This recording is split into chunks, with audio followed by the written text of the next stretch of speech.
Assalamu alaikum, my dear friends and fellows, how are you?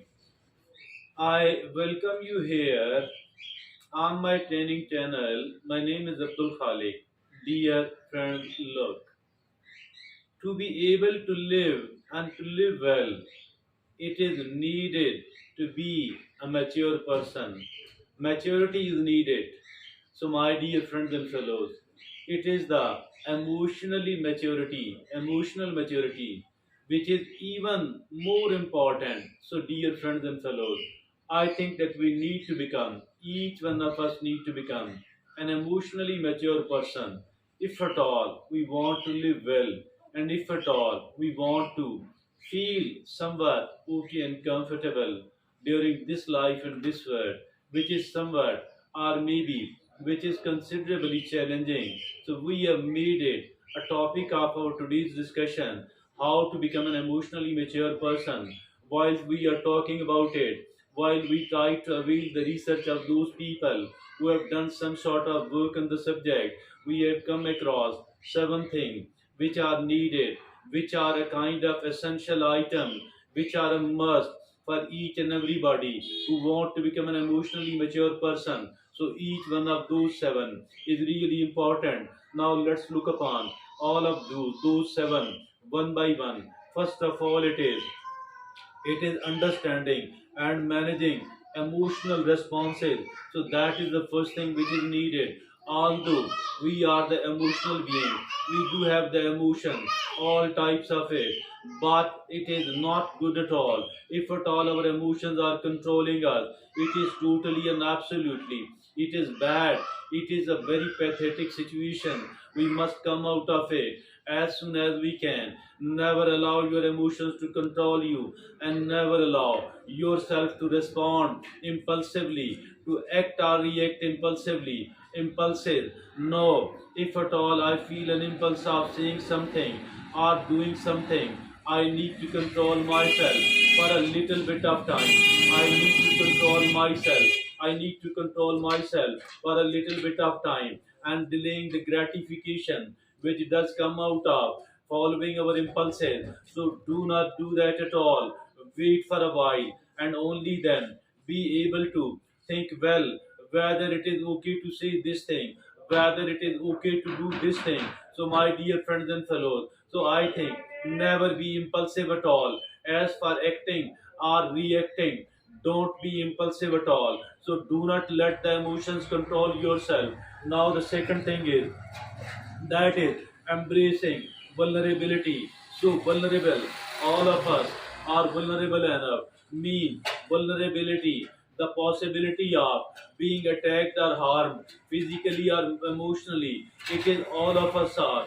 But some of the people, or maybe many of the people, are of the view that to be being independent and strong, that is essential. Actually, every one of us is vulnerable. But the good thing is, why not to embrace it? Why not to accept that, okay, I am vulnerable, having the possibility of being attacked physically or emotionally, but at the same time, I have the ability to accept it that I was harmed, I was attacked emotionally. On the one hand, we don't need to build bigger walls. On the one hand, I don't need to, you don't need to build the bigger wall, that so that I could protect myself from being emotionally hurt. I think that's not good thing at all. Let's face the situation. But we need to develop one thing in ourselves, and that one thing is I should be resilient enough to recover. I should be resilient enough to recover. So that is embracing vulnerability. And now the third thing is accepting change with grace. The change is the only permanent thing here in this world. Or the change is unavoidable. The change is invincible. Those who were our allies yesterday might not be our allies today. So those who were our enemies might not be our enemies anymore. So there were certain opportunities available, but those certain opportunities are not available anymore at all. So I think we need to accept it. Everybody have to accept it, but we need to accept the change with the grace. So the important thing is that accept the change with grace. So that is the third sign. That is the third thing. third requirement to become an emotionally mature person. The fourth is empathy toward other. Yes, empathy toward the other. We need to become empathetic toward other people. We need to put ourselves into the shoes of another person while standing there. We need to understand while while standing there, we need to understand that if I were in their position and under these circumstances, I would have been doing the same thing. So I think we need to become empathetic. We need to develop the empathy towards other people. So that is the fourth thing. And now the fifth is self acceptance. Self acceptance. What is this self acceptance? Many of the people are of the view that okay, whatever are my good qualities, whatever are my my strengths, I do accept that. But what is not my strength, what is not my good quality, so I don't accept it. So I think that's not right at all. I think we need to accept ourselves. We need to accept it all with all of our strength, with all of our weaknesses, with all of our flaws. We need to accept it. Self acceptance. Accept yourself. But it does not mean that we will not try to improve. It does not mean we do have to try to eradicate all those weaknesses and the flaws. Yes, we will keep doing that. But at the same time, prior to that, we need to accept it that okay, I am this man with this sort of qualities, good qualities, with this sort of flaws. Okay, obviously, I accept all that. So self acceptance, accept it. From the very bottom up, from the very depth of your heart, from the very depth of my heart, and we do have to practice the self compassion and the self care as well. What is this self compassion? In the face of the failure, in the face of the setback, while feeling inadequate somewhere else, we need to become warm, we need to become understanding toward ourselves, like we are toward our loved ones.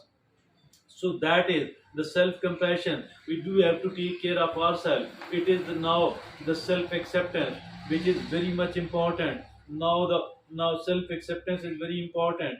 Now the sixth is asking for help.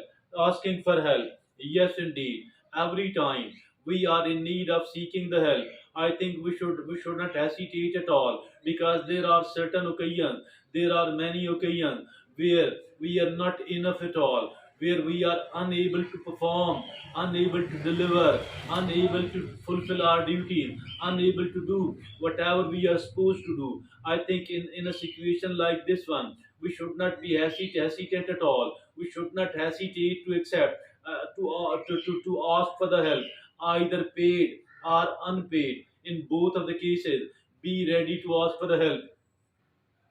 And now the seventh and the last is mindful living. Yes, mindful living. What is this mindful living? There are plenty of things in front of us to do. So we cannot afford to answer. We cannot afford to accept every request. We cannot afford to accept every invitation. So we need to think for a while that if at all I'm trying to do this thing, I want to do this thing. So, what is the reason, the purpose behind it? I don't have to do it blindly, but since everybody is doing it, I have to do it as well. So, this should not be the case at all. If at all, I am doing something, I must be conscious and aware of it. So, that is the mindful living. you know Whirlwind of task and obligation. We need to truly live in the moment.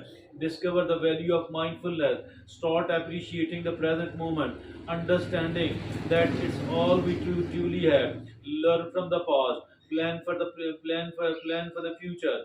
Plan and prepare for the future. Happiness is not derived from external accomplishment, but from the inner peace. So these are